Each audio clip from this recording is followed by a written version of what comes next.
190 দিন পর বাংলাদেশ জামাত ইসলামী রাজপথে এসেছে।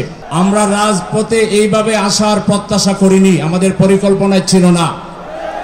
আমরা যে দাবিতে এসেছি, এই দাবিটা রাস্তায় এসে দাবি করে আদায় করতে হবে, এটা আমরা ভাবিনি।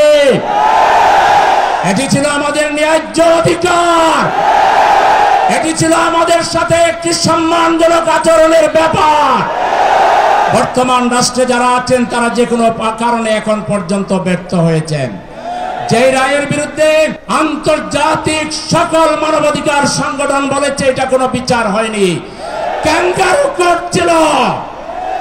আজকে ব্রিটেনের সর্বোচ্চ আদালত বলেছে এটা যোগ সাজশে এখানে বিচার করা হয়েছে, ন্যায় বিচার বলন্তিত হয়েছে। এরপর তো এই সব কোন মামলায় থাকার কথা ছিল না, আমাদেরকে দাবি জানানোর কথা ছিল না।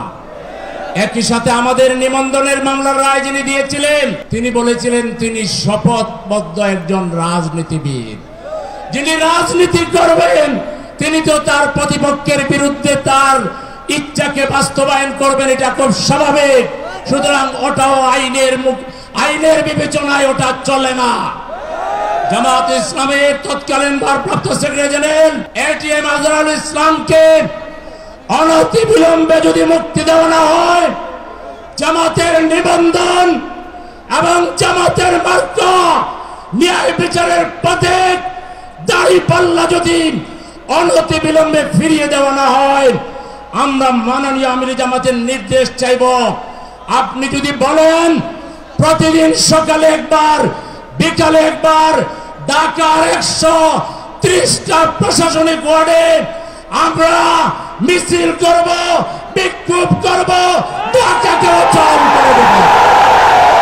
আমরা আমির জামাতের নির্দেশের বাইরে কিছু করব না।